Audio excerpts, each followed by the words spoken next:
दमै नगरपालिकाका प्रमुखज्यू, काफी शाखाका प्रमुखज्यू, त्यसैगरी दमै काफी शाखाका प्रमुखज्यू, सीएसआरसीका अर्थात् आत्मनिर्भर केन्द्रका अध्यक्ष रेवन्त चौधरीज्यू,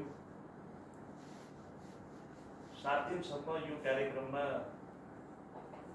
सहभागी भएर धेरै कुरा सिक्नुहुने सर्वेक्षकज्यूहरू, अमिनज्यूहरू, अन्य प्राविधिक साथीहरू, यहाँ सबैलाई भूमि समस्या समाधान आयोग कामका तर्फबाट र मेरो व्यक्तिगत तर्फबाट हार्दिक नमस्कार गर्न चाहन्छु। तपाईँहरूलाई धेरै कुरा प्राविधिक साथीहरूले भन्नुभएको छ।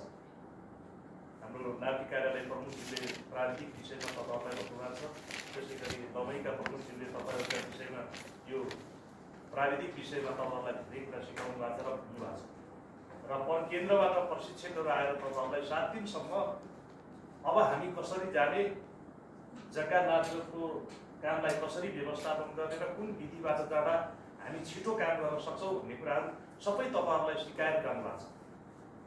सरकारले तपाईँहरूप्रति भरोसा गरेको छ, आशा गरेको छ। भूमि समस्या समाधान आयोगले दाङको कार्य समितिले पनि तपाईँहरूसँग धेरै अपेक्षा र आशा र भरोसा गरेको छ कि तपाईँहरू सफल हुने, म पनि सफल हुने, हामी सिङ्गो टिम सफल हुने। तपाईँहरूको काम गर्ने क्षमता, तपाईँहरूको काम गर्ने दक्षता, तपाईँहरूले गरेको, तपाईँहरूले सिकेको सिपलाई अब फिल्डमा गएर यथार्थ रूपमा देखाउनु पर्ने अवसर प्राप्त गर्नुभएको छ।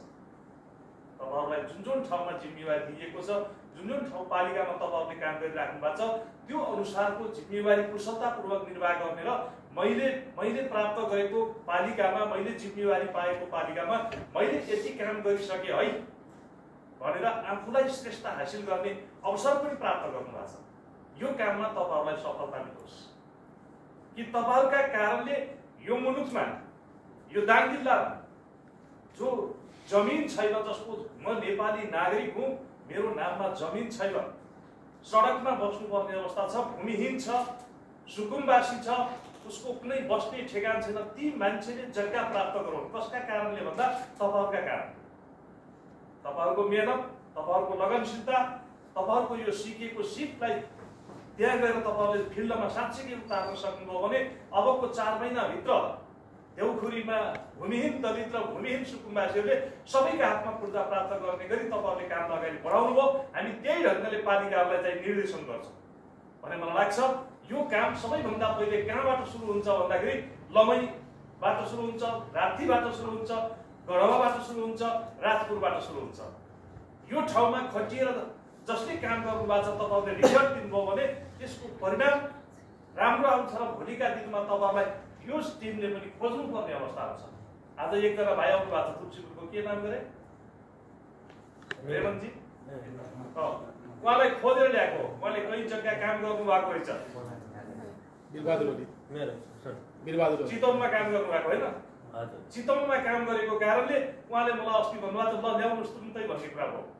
तपाईँहरूले गरेका कामबाट हामीले हेरिरहेको हुन्छौँ। नाभिसाका प्रमुखले हेर्नु भएको छ, भोलि मेयर साहबले हेर्नु भएको छ, देख्नु भएको छ को मान्छे फरवार्ड छ, कसले काम गर्न सक्छ।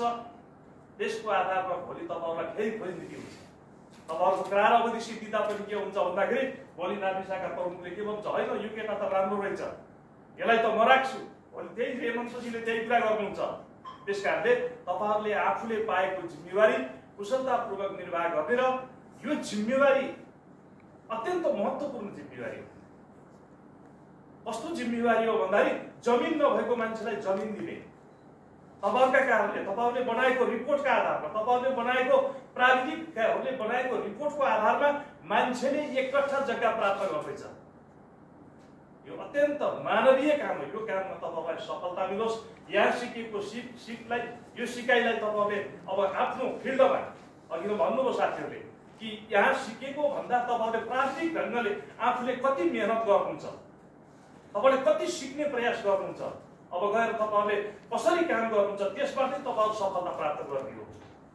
यो सिकलाई आफूले जस्ताको तस्तै फोटोकपी गर्ने भन्दा पनि अझ योभन्दा उच्च ढङ्गले त्यस गुगलमा सर्च गरेर के गर्न सक्छु मैले रोक जगाउनु पर्यो। हामीले कुन विधिबाट जाँदाखेरि हामी चाहिँ यो कामलाई सफलता पुर्याउन सक्छौँ भनेर अहिलेको यो उसलाई प्रविधिलाई प्रयोग गर्न सक्ने तपाईँहरूसँग त्यो क्षमता छ, त्यो हैसियत छ। त्यो हैसियतलाई पनि प्रयोग गरेर तपाईँहरूले विधि र प्रक्रियालाई अगाडि छिराउने कुरामा तपाईँहरूलाई सफलता मिलोस् र तपाईँहरूकै कारणले यो ठाउँमा अब चाहिँ कुनै पनि मान्छे जमिन नभएको होइन, सबैका हातमा जमिन छ भन्ने बनाउनका लागि तपाईँहरूले खेल्ने भूमिकाबाट नै भोलिका दिनमा सबै कुरा निर्भर हुनेछ भन्ने कुरा राख्दै म यो कार्यक्रमको आयोजना गर्ने संस्थालाई पनि धेरै धेरै धन्यवाद दिन चाहन्छु। यसै गरी लमै नगरपालिकालाई विशेष त मेयर साहब आफै आएर बस्नु भएको छ, अत्यन्त चासो दिनुभएको छ। एउटा चाहिँ यस्तो लगभग 70-80 वर्ष 70-75 वर्षको मान्छे म यो ठाउँमा जमिनको मालिक सबैलाई बनाउँछु भनेर सङ्कल्प गर्नु भएको छ। जनताको नेता हो, त्यस कारणले तपाईँहरूको साथमा हुनुहुन्छ हामी सबै तपाईँहरूको साथमा छौँ।